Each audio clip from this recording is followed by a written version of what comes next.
What up, everybody? We're waiting for everybody to kind of get in. We're waiting for Morty.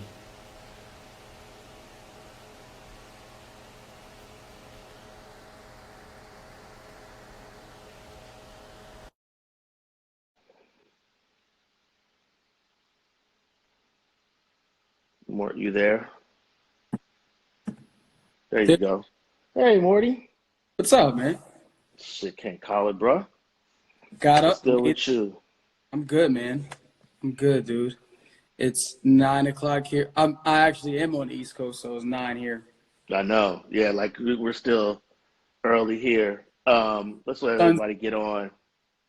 yeah, let's let it fill up a little bit.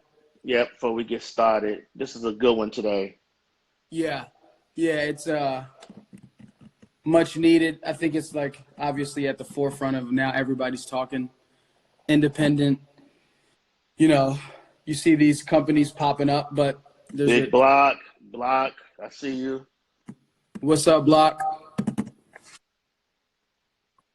Go ahead. Yeah, go ahead, Mort.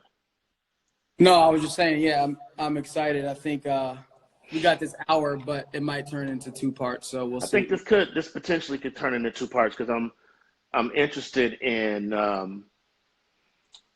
think we're going to talk about the history of the major independent game.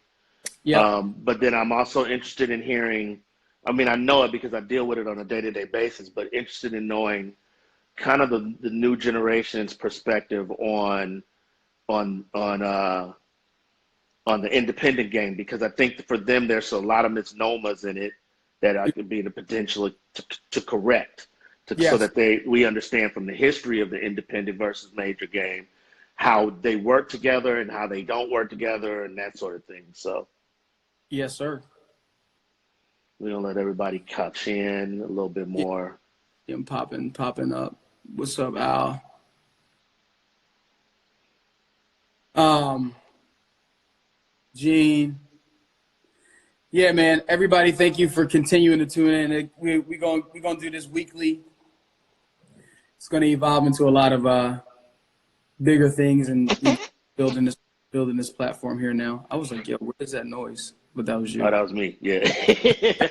I don't even know how I was doing that. I'm just trying to figure out what to do until folks get on.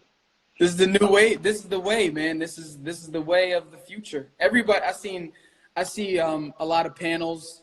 I seen Steve Stout doing some stuff tomorrow, Thursday. If you guys want some more informational things on the music business, independent shit, that's popping tomorrow. Jason Berger's doing something on United Masters. It's a lot of these happening because I don't think we going outside no time soon. So you know, Hey, get in your car. You're safe in your car. Get some this is a fresh way of air. life. That's the way I live. Being in the studio is always quarantined, so Yeah. it's kind of normal to me. Um, You want to yeah, kick it? I think that this subject is one that we're gonna it's gonna develop as we're having the conversation with it. But um, I think this is a real important conversation. I'm glad we're kicking kind of the first episode, besides the one that we did before, off Yeah, with this subject because I think everything that we'll touch on from this point on will have something to do with this process. How these things go. So absolutely. um, we got a couple more. Let's see if we can get to 20 up here See if we first, and get then to 20. Tell a friend to tell a friend. We gonna get to 20. yeah, y'all want to see this because I ain't gonna hold no punches, and I have some having worked in both systems, both areas, and currently doing the same. There's some perspective that I think is gonna be real interesting for people. Yes, yes, yes, yes, yes, It's like yes. 6 after 7. Let's get started, Mort. So All right, go let's go. ahead, Morty. Yeah, man. Like we talked about a little bit. So just for everybody that's watching, it's we're discussing independent labels versus major labels. It's a conversation that's been happening for years, but now like, technology has allowed a lot of independent companies to resurge after the kind of major label bubble that was once, prevalent in the, late 90s, 2000s. But I think I want to start off with kind of go into the history of the independent label and like what that meant. Um, a lot of people might not even know that some of the biggest stars that we know today were started on independent record labels, Jive Records, Motown, A&M, these records. So I really wanted to start if you're cool with it, Laney, like highlighting a few of those labels and like the blueprint, like what was the initial blueprint of a Motown Records, and as an independent label, as a company that broke some of the biggest artists that we still know today, Stevie Wonder.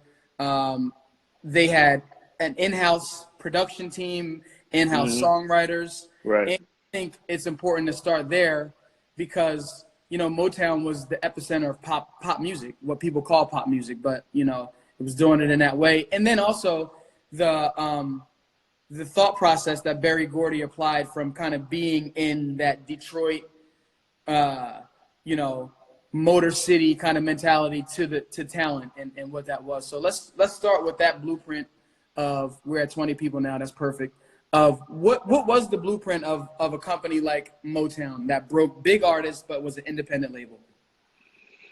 Well, the difference for Motown, I think there have been predecessors to Motown even in the game of in the independent game, and you can go back to Elvis was discovered by an independent label. I mean, he was first signed by independent. So you've had that to go to Def Jam, to Sire Records, which was Madonna's label. That was independent. Arista independent. Motown was independent. A&M Records was independent. But the tradition at the time where Motown was just falling into was there's two things. Out of the need, there's a need for it because a lot of times, not a lot of times, most of the time, if not all the time, majors are a reactionary business to what's going on. They're not talking, they don't like to be at the forefront of anything in particular. So the independent is allowed to take the risk on finding the things that are in markets where they can't get to. And Motown was just in a market where I think, you know, Berry Gordy was able to believe and see that there was, in Detroit at that time, just the talent, and still is, there's a plethora of talent that was there. He had his experience with a very small independent label and really brought more of a corporate mindset from where he was working at Ford to the assembly line mindset to the Motown era, which I don't think is anything new, but how he streamlined it and how the philosophy they built from the inside out really was the key to what I feel like every successful independent record company has their own philosophy in which they've been able to say, this is how we're going to get down, and function by that philosophy and get to a point to where now I think Motown opened up the possibilities of being non-regional, which most independent companies were. They were regional companies. Motown was a national company that was now saying, hey, we're not only going to be independent, but we're going to be able to break things at radio. And these are things where normally, like when you go back to the Elvis thing and Elvis being signed to the company that he was signed to, I'm trying to remember the name of that company. It was called was it Sun Records? Sun Records. Yeah, Sun Records. Sun Records, yeah. Yeah, Sun Records was where Elvis was signed to. They ended up uploading him to RCA. RCA's always been a major. That, you know, Sun had done everything they could to break Elvis, and you know, eventually they get to a point to where they opt out and say, hey, we don't have the resources to break this artist. I think what the difference with Motown, and I could be wrong, but what Motown was able to do, particularly as it pertained to Black music, was to show that we could start to function, that it could start to function on an international basis. So that's what became the difference between the regional, you know, breaking an artist and you doing good regionally, and then going to a national kind of audience. Okay, I'm gonna touch on a few different labels that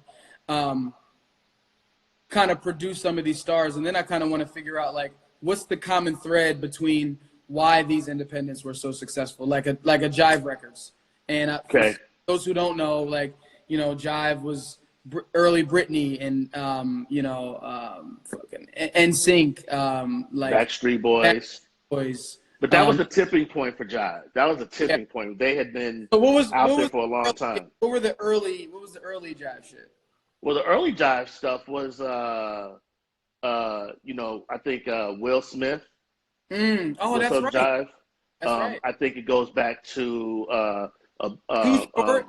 That was Too like Short. They had the Bay popping.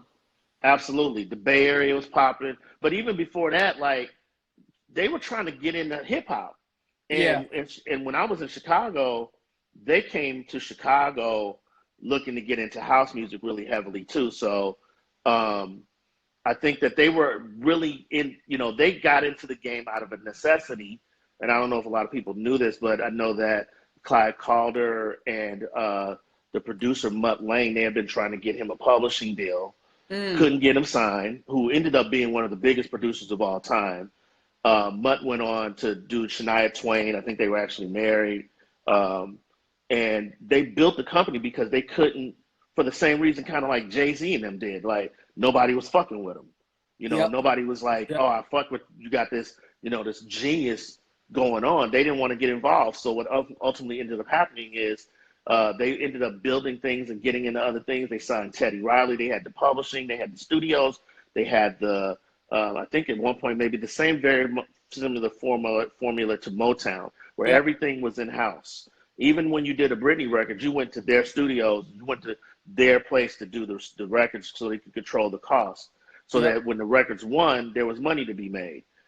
This sort of kind of throw the money at the walls, keep throwing, spending, and everybody's feeling good during the process of making the record came more from a major label perspective, in the sense that they had the money to burn to do that, but independents never have that money so you want to control the cost. So the Jive Records, Motown, the building of your own studios, having the producers in-house, the writers in-house, all those things became part of the philosophy of making the shit work. Because if you didn't, then ultimately you were going to have cost control issues. And even if you did have a record that worked, it wasn't going to make no money for you.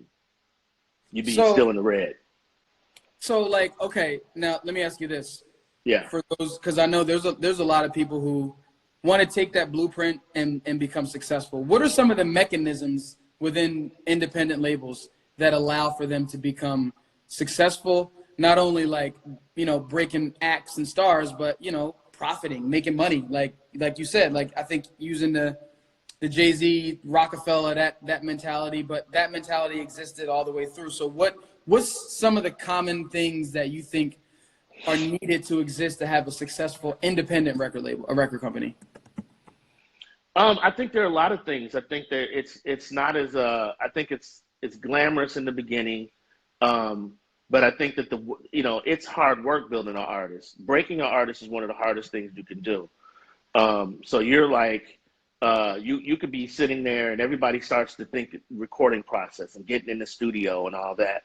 But I think that the area that has always been an area for the independent record company that's been one that's been a gray area is the really where the most of the money should be spent on any business, and that is in the promotion and marketing. And that's where the majors have always had a real edge, because they have the liquid cash and the ability to go in that area. They have full departments dedicated. And when you're independent, it's hard to have people sitting on staff when you may be only putting out 3 artists that year.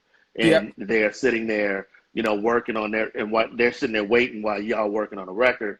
You got that expense of paying that person, PR people. But those are really the keys. And I see even in today's market, it's so easy to put your music up on a DSP right now that everybody believes, I'm in the music business because I put my money, I put my record up on the DSP. And people don't understand that a million songs go up a day on DSPs. The question is, how are you going to get your record noticed? That's where the gray area is for everybody to get in, to really understand.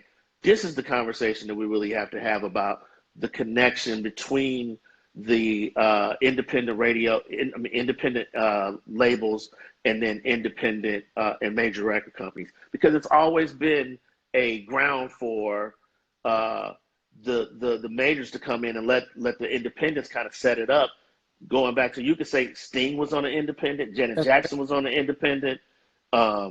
You know, these are huge artists that came out of those independent mindsets that wasn't that nobody's looking down the table at the boss to see if the boss likes it, you know, and then they saying no, you know, the politics is gone because you only got 30 people working on a record. Yep. There's not 300 people with different agendas who someone don't give a fuck. Somebody got something at the table just like yours, so they gonna hate on your shit. You know, there's everybody as a label has to converge on this act because we're all counting on this thing to work in order to move independent careers and the artist's career. So there's some mindsets that really have to go into playing the game of this that people really understand. It's not just as simple as this day as putting up your shit on the DSP. People got to be willing to hit the road. Artists have to engagement on Instagram, and all the platforms. Engagement is everything. So I think that it becomes a situation to where it's easy to sit in the studio and go, oh yeah, we doing our thing, and people, we got one. And then the reality of it is, what are you going to do after you finish? Even if you got one, building fans, and that's the only reason everybody gets involved. People get involved with your label and your artist because the fans say so. It's not because of radio. You got to have the songs, and you got to have a likable artist that the fans say, we're connecting with that person. There's something that's going on a grassroots level here. You got to go out and campaign. It's like you're trying to become president of the United States. You got to get into the process of this to be able to say, we're breaking an artist. And it takes years sometimes. But at the end of the day, when you get that artist established, the payoff for you is so much greater. Yep. Because you're going to own your masters. You're going to, even if you go to a major label, you're going to go in there with leverage and the negotiation. Yes. You're going to go in there being able to maintain something that you can pass down from generation to generation to your family, owning your masters. We've been giving up the ass on our masters for advances for a long time, and they paid us very well. I mean, everybody knows about the producers who's getting $250,000 a track, all that. We're not in that market anymore. That's not going to happen. So producers that really know what they're doing from the major label perspective have to start lending their services and their content to the independent game, where there's not so much maybe upfront money, but you can get be part of the a much more aggressive aspect, part of the negotiation of the royalty based system in that game with them. Yeah. I think you made a bunch of good points. One is, building it out independently, grinding it out. I think something else to touch on is quality. Quality control. That's something that's important in making the record. But then also too, once you get, it's like artists all the time will be like, yo, I want a deal. And I always say like, yo, you would have you would have so much more of an advantage if you took what's now like the long route of building it out right, maintaining your ownership, so that when you do go to sit at the table and you do need the label or a bigger company, because right now sometimes it's not, at this point it's not even the label, sometimes it's just you need the money to get the record to the next level, when before it was you needed the label for distribution, and now you don't need that anymore. And then you needed the label to get to millions of people, and because we have these phones and we got the internet and we got this shit, you don't even need that as much. So to me, the independent building it out the right way has way more leverage than they even had maybe 15 years ago. Well, because this is the beautiful part about where we are with the technology in the game, is that you get the chance now to take your, look, you can go to, and I've been saying this for a long time, and this is why I'm a big proponent of the independent game. You can go to the Best Buy and you don't have to even get a Mac, get you a PC for $250. Go get Fruity Loops, get FL, get something, you record your record, get you a mic.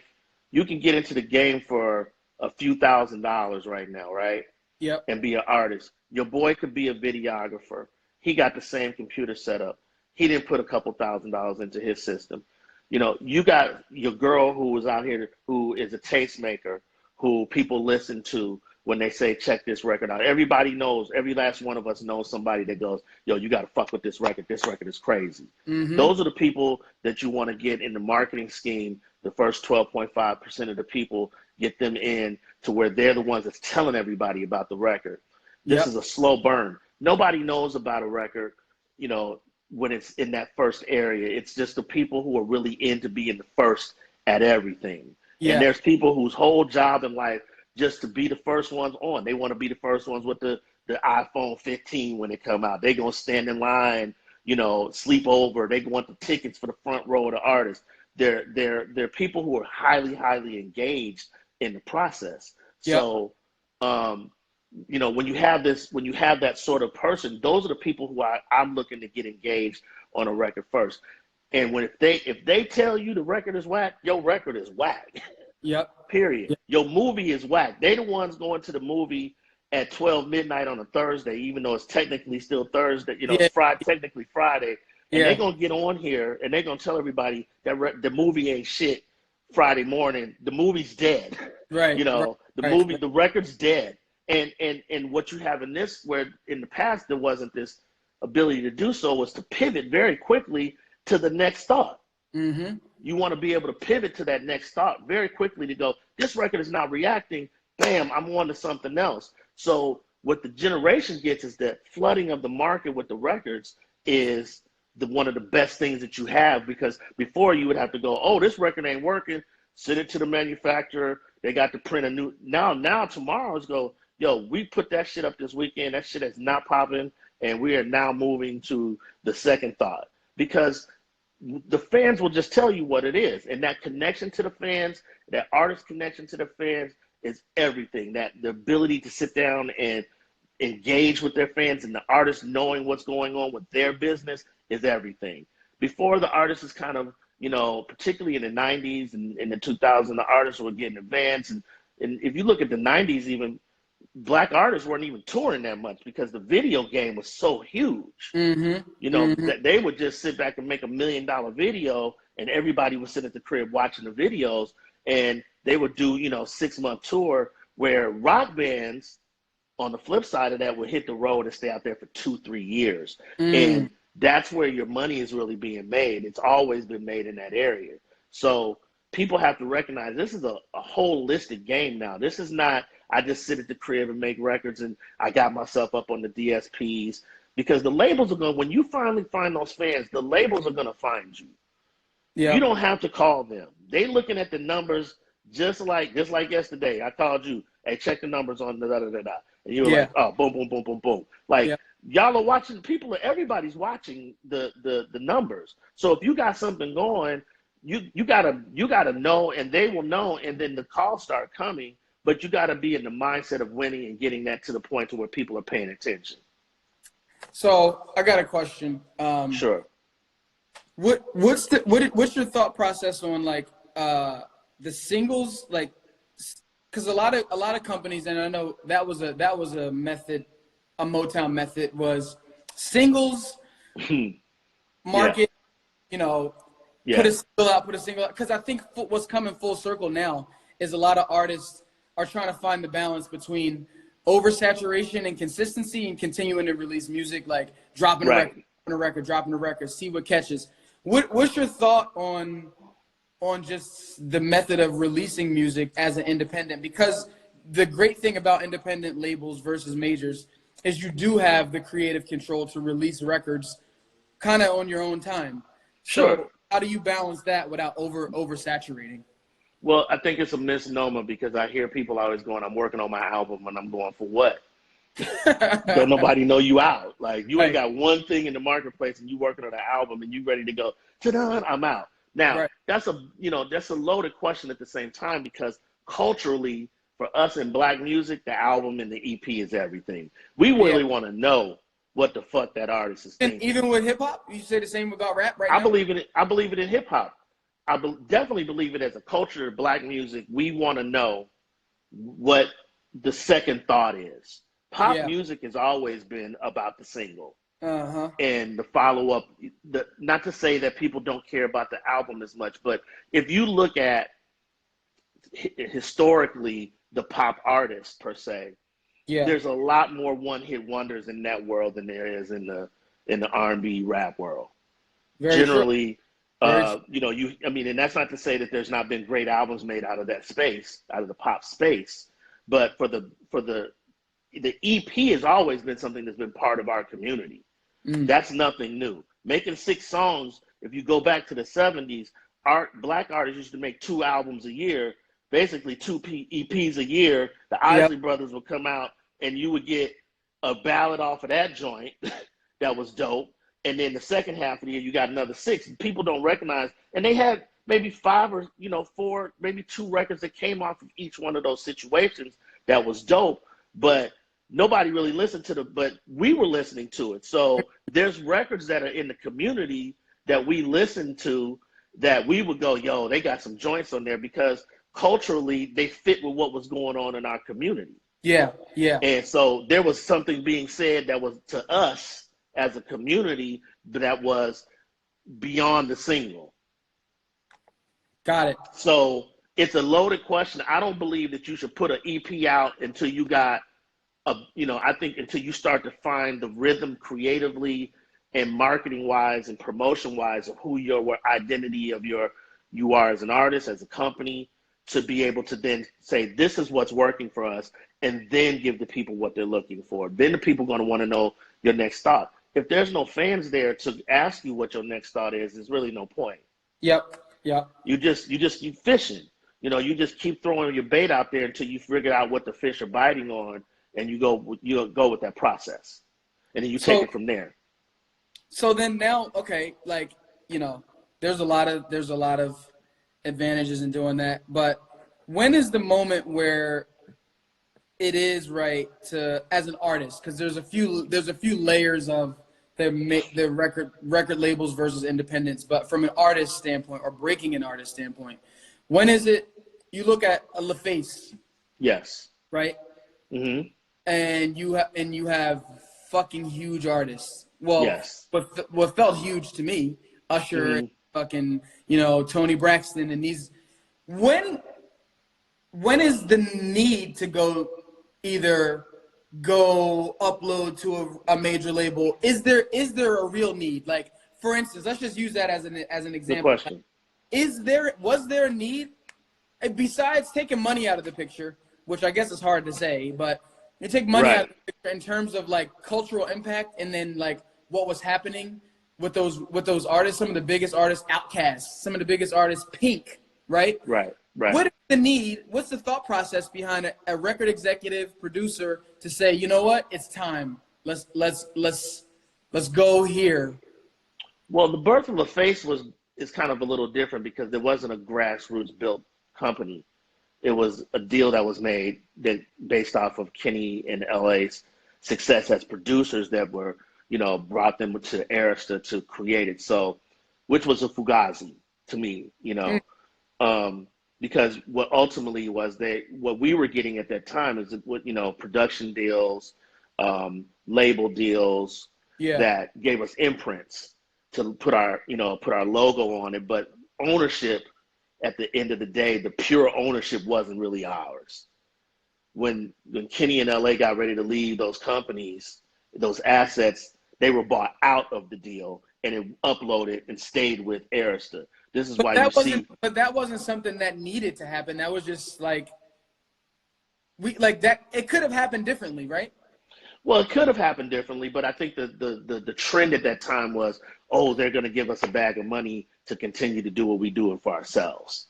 So, you get this money, you go in, you get financed, and it's just at a high price when we look back on it in history of when you saw the Clive Calder deal versus the Face deal, when the buyout's happening, you're talking about Jive got bought out for $2.8 billion, and the Face was for $175 million.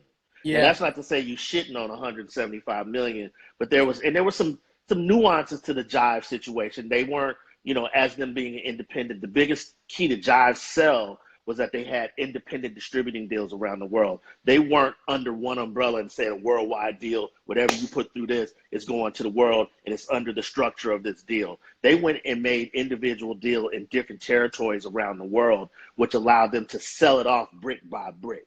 So they sold that company brick by brick. The United States territory was one thing, but outside the United States, when you got Britney and you got NSYNC and you got this publishing catalog, and it was signed, BMG had it here in the United States, but boom, over there, everybody was, South Africa, they had to deal with anybody that they can get their records to.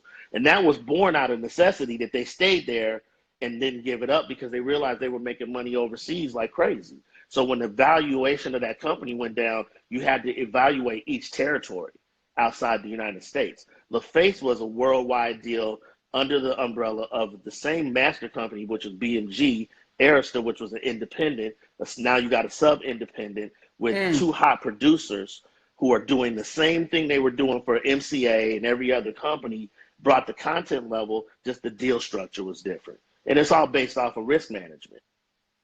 What do you think the future of the major label looks like now, in terms of, the future of the major label and the future of the independent label? What does that look like in terms of, what I'm seeing right now, because it's getting lopsided, right?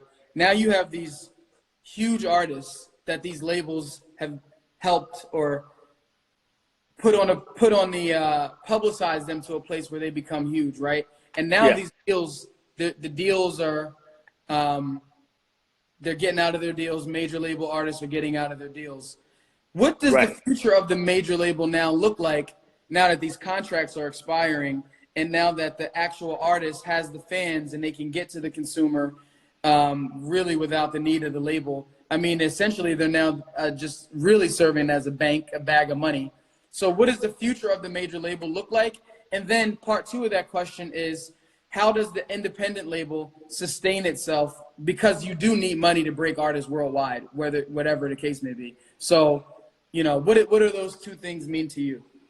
Well, I think that it goes back to more of the 70s model when the Geffens or the Asylums, David Geffen started Asylum first, before it became Geffen Records. Asylum was the label. There was tons of those producers who were willing to, and this is the caveat of this whole thing. I think that as a producer, even myself, when you played the major label system, that the mindset of the big win right away, Tuesday, bow, I know what my record's doing. It's at radio, everybody's talking about my shit, has to get out of your mindset when you get into that business.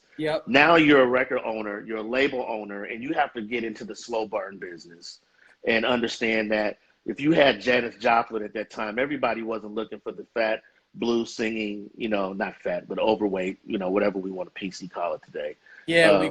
I'm sorry.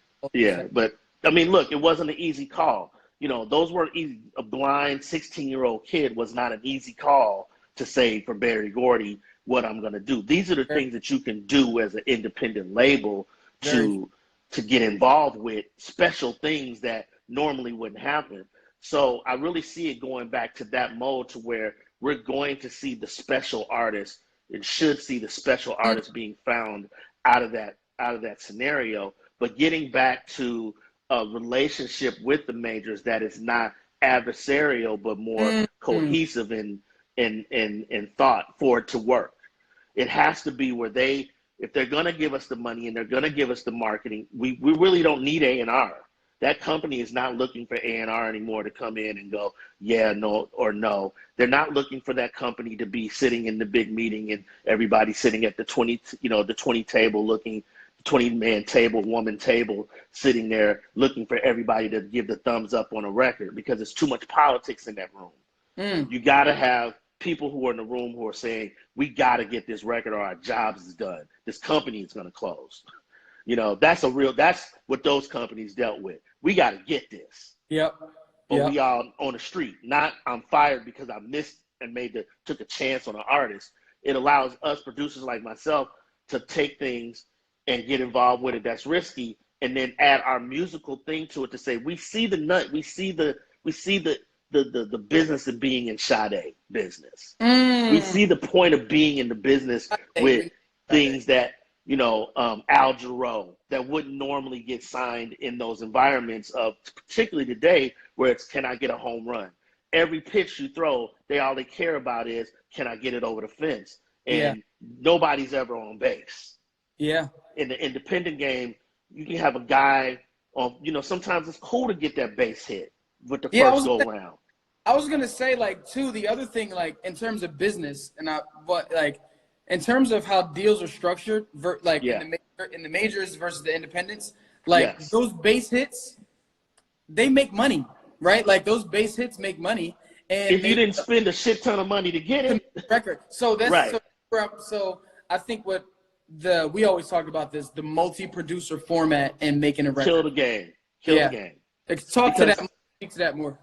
Look, I grew up in the multi-producer format. I benefited from it, but I also recognize that the multi-producer format when I first got into business was maybe four producers that would be on that record, and you had the most solid A&R guys in a cohesive relationship with all four. They wasn't not letting you hear the other records they had. Yeah. They were like, yo, this is what I got. This is the role I need you to play on this album.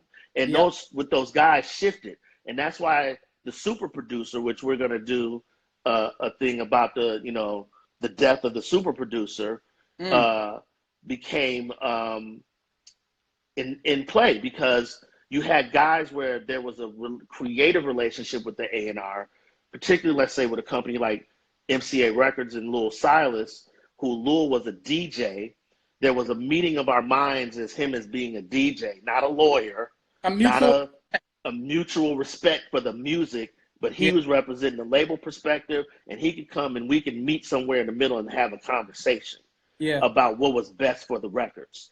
And then he could take that and go in there and fight the battles that he needed to fight to get it to be the singles, to be whatever it needs to be. But now we've opened it up to an a la carte business to where it became too expensive. It's too expensive to run the multi-producer format. The rock business showed us when it failed. When the rock business failed, they went to a one-man producing the whole album for $300,000. You pay him whatever his fee's going to be. He records the shit in his studio. The band comes in and converges on him. They converge on that studio for 2 or 3 months. They make that record. They put that record out. The control cost of that record is already in play. And they go, and that band goes out and tours, and they do that every year. Boom, record out, boom, record out, boom. And then they might shift producers, but it ain't 20 guys coming on there nickel and diming the record, and there's people on there that cut songs, 6 months ago, 9 months ago that they was hot on. Now you're not hot on it, and then everybody's waiting to get paid until everybody can figure out whether they want to pay that bill or not, whether they want to buy that song. Yeah. Because to me, it's about picking the song and the producer producing the song. You might have two. You might have 2, 3. I'm down for the 2, 3, make a locked in deal, with those 3 guys. And then we took and listened to 600 songs and go, cool. Because in this day and age, because you're making a beat, which is a whole nother show we're going to go on, it does not make it versus producers. Yeah. Yeah. And I think that's a whole nother conversation. I'm a producer. I make tracks. Oh, yeah? Yeah, you make tracks. But a producer sees the process all the way through in a cohesive way with the label, and with the management and with the artist. Yes. In the studio creative environment. That's doing the vocals. That's producing the track. But I think over the years, people were going in the studio doing things that they wasn't getting credit for, and then some guy would take the production, and there'd be people over there going, oh, I was actually the one who did that record. That's what's hurt us. And so you got to get back to the people who were in it going, yeah, I did the record, because I've never been in the studio with Kenny or LA or any of the great Kenny and LA, none of them that wasn't sitting there touching their own shit. You can go Jam and Lewis right now, ain't nobody touching their shit. Right. And ain't nobody come. Now they might go, yo, I wrote this, and bring that guy to go, yo, I need a pianist. And that's been part of our business. That's some musicians. Yeah. We got scales for that. And the musician gets paid this, the guitar player comes in and plays that. But if you bring that dude in and he starts something, then he's a writer on that song. But that does not make them a producer. God. That's a whole nother And we discussion. deal with that every day in the business of No, I know. somebody calling something. I wrote on, no, you didn't. You didn't write on that. Yeah. But You played essentially the drums. I think that I don't know why this is, and we have so guys, just so everybody knows, in 2 minutes we'll open it up to questions and spend the rest answering questions. But I Right. think I don't know if the trust is gone of the producer that's capable of doing what you kind of just described, because it's like who do you can like it's like the trust is you gotta have trust with the producer to do that, You do, because to me, you don't have nothing to lose by like, dude, if you got people that's coming in, you ain't telling me Gamble and Huff has played everything. They had people come in and play. But when they wrote those songs, they wrote those songs. Yeah. And there's a difference between writing and where the line has been blurred because of what goes on in the studio. So what happens is now the cats just do tracks, and what they're not recognizing in a lot of these times is like these labels, particularly the major labels, are taking your track and they go and say, I need this, and you go do that. And then they'll take that to another producer, give it to a whole bunch of top line writers, and then give that track to a producer and go, do that. I want you to do something like this. And you just realize you sparked an idea for somebody that you don't even know what's in the process. Now, for rap, it works. Yeah. For rap, I believe the process works. But in the game, like when you're writing songs for artists that sing in a pop game, you cannot throw your thing into the game like that and have somebody just be out there, gang banging your record, your song, and then you turn back, you turn it back and you go, yo, that sounds like my shit. Sound like But so. it ain't. Yeah. Right. So, and going back to your initial question, no, I don't think that there's any trust, because there was a time where in the 2000s, producers were taking credit for other people's work. In the 90s, I don't believe I heard about it that much. If you was that nigga, you was that nigga, period. Yeah. But now, I think it's a thing to do where you come in and people are ready to work for shoestrings, and I got me some Jordans and a motherfucking bottle of champagne and a table at such and such and such. And it's killing us as producers, because we got to get the game is healthy again. The labels are making way more money than they ever have. And our fee structure has to get to a point to where, for the ones that know what the hell they're doing, that we get our fees back up, period. Yeah. Get our fees back up to where it's not trying to say, look, the nigga that's hot, he need to get that 150 if that's what he deserves in the marketplace, and it's asking for that. But to where we are right now, the shit dropped because of the recession in the game, and they're still playing that recession shit, and it ain't the same, because now they're making almost more money than they ever did in the DSP game based off of how it works. And publishing, particularly mechanicals, has dropped because we don't have a deal that says every time people listen to that DSP, that gets us paid. It's almost, the mechanicals are non-existent. Man, bullshit. This is total bullshit. So we're just gonna open up the last 15 minutes to some questions if anybody has any, and we'll spend the rest of the time. What's my brother on there saying? Because I see niggas laughing. What did he say? The comments are fucking crazy, My man. mom is laughing about something, so I know he said something. There's a whole nother world happening in the comments. Yeah, I see. But if anybody has anything, we'll pin the question and put it up and talk about it. And I mean, this was good. This was really good. So I see Marcus taking control of the chat, so everybody's laughing and shit. So let's just finish our discussion then. It'll be me and you, Morty. I'm gonna ban that nigga from getting on here and shit. I'm gonna block. Is there a way to block his ass? Yeah, man. So let me ask you this. I think this is some knowledge for artists, managers. Hold on. Let's see. I'm trying to scroll.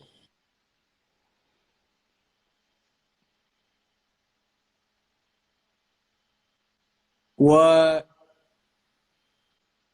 is marketing worth paying for these days? A lot. How do you guys, here we go. How do you guys level up an artist that has marketing and a PR agent? What, level up meaning what? Yeah, I don't know what that means. Somebody who speaks Negro.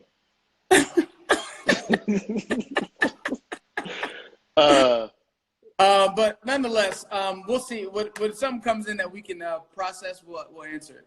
I'm gonna try to interpret it. I'm gonna try to interpret up how do we find value in the PR Yeah, person in the marketing, if I can interpret that correctly. I think it because in any time when you do a budget, and you budget the making or breaking of an artist, the marketing is always going to be, and PR is going to be the most, in promotion. yes, So when it comes to making that deal with the label, and if they're, they got a strong, I know Interscope, like let's say you upload an Interscope or something like that, you can, I think that they have a strong, you want to be, you want to run the numbers, but you want them to make sense that you're not overpaying, but what the deal is. That's what you're really trying to get to, is the meat. You're trying to get in that company and get a hold and politic inside their marketing and their promotion, so that when you do come with the records, they collapse all over it. that was from Splurge. Splurge is a producer. He's actually really dope. You should fuck with him. How do Nice. you add value to yourself as an artist? Knowledge of the game, knowledge of everything that's happening, that's going around. It don't mean you running everything. In the beginning, an artist has to be a good student first. Has to know how to sit in the room and understand what's going on with the people that's hopefully been brought around you that know what they're doing. Your manager may, if it's your cousin, he may be as lost as you are. But hopefully, if everybody's done something correctly, you got good management around you and a team of people who can really kind of be able to guide you in the right direction. And once you understand that through maybe 1 or 2 cycles, 3 cycles, then you can really participate in the process. There's nothing worse than an artist who is there that has an idea of what's going on and don't understand the things that have to be done to break them. And that's the biggest thing is, some things are done that they don't understand in the beginning to break them. So getting the education and being a good student and being a fly on the wall in the beginning, and then as you grow, then you start taking over the reins a little bit more. You've seen that happen with Beyonce. You've seen that happen with some of the biggest artists. They now have control over their career. It's not fair to look at them and go, oh yeah, well you wasn't there in '99 when they first came out, when the record company was collapsing over her and the group to make and her dad to make break this record. It's been a thing of years and years and years of attrition and learning 20-year what's happening. Yeah. A 20-year process to get to the point to where I'm calling the shots. And so you got somebody who's stepping into the discussion at this stage of the game for her and thinking that's how they're going to do it as a rookie. It don't happen like that. This is actually a really good question that Mark is asking. I want to hear your answer to this. I have my answer. Go ahead. Would you give an artist a 50-50 partnership deal if you're putting up all the money? Yes. But from dollar one? Well, not dollar one. No, I mean, recoupment, obviously. But Yeah. you can recoup. I think the difference is what people don't understand is you recoup at your rate. So if you're recouping at a rate of, in a typical label deal where you might be recouping at 20 cents a record on the dollar, then towards 500, let's say you've got $500,000 budget, and every time a record sold, a very small, amount of that sell or that whatever that, value in the streaming goes, a small amount goes towards that $500,000. It's not dollar for dollar like people think. People think it's dollar for dollar. Oh, you sold a $10,000 hard piece of this record and $10 went to your shit. No, your percentage goes to that shit. So the label. Oh, go ahead. I'm sorry. So what rate you recoup at in the negotiation towards the money that's been put up on your behalf. Once we get even, yeah, because I believe that we're in it together. Now, with that thought, I want a piece of the touring. I want a piece of the other things, the ancillaries that allow me to eat when, after building your business out and you start doing movies and shit and TV shows that my money, my seed money put into you, I should be able to participate in the touring and in the movies and all of the other shit, because just like any other business, if I help you build it out, why can't I participate too? If you want an aggressive rate and you want me to take the risk, then yeah, but it's all relative into the details of the contract. I I feel like that was he know that though. Yeah, but everybody doesn't know that. Yeah, With good more access question. to there's a lot of questions. With more access to digital entrepreneurship tools, how important is understanding the tech world to find new markets? That's a good question. Huge, because the tech is what has always been secretly connected to the music business, and now the delivery of any business, movies, we're seeing it in movies, television, the delivery service now is everything. So when you go back to the phonograph, that was a technical, people used to have that thing, Yeah, back in the day, and with the yeah, horn and shit, and to the point to now where people are just going to their computers. Technology has always been something that shifted the music industry. That's why when everything happened with what is going on today, like everybody was shocked, and I'm like, what are you shocked for? Like, this is just the progression. There will be something else, the interactive with your television, being able to take your phone and swipe it in front of the TV and get things done. We're in that space already, to where AI is going to really change a lot. I don't know what yeah. that is, but once AI kicks in next year, and by the end of this decade, we are going to be an AI society. Your iPhone will be, Siri's going away on this next level, and you're gonna have an AI that's gonna learn you, that's gonna check your, facial recognition, all that, whether you like it or not, and that's gonna determine what the AI suggests for your music pattern. Yep. So understanding the algorithms and the programming and how somebody who is creating something new affects the market, you're gonna have to be able to pivot, because it's gonna be coming faster than it ever has. That moment that we had with the CDs, and as long as we had it, was probably, the last of that long period of time where one technology stays on a level for the consumer Yeah, like that. Yeah. yeah. I agree with that. I agree with that. So it's something you got to stay with. How Got much it. time we got? We got a few minutes, 5 minutes. It's Any other questions? it's a ton of them. You can see, look. I You can. can't see them because my screen the way that it is, so you can Oh, read okay. them. I'll tell you some. I'll tell you. Let's do one last question. Hold up.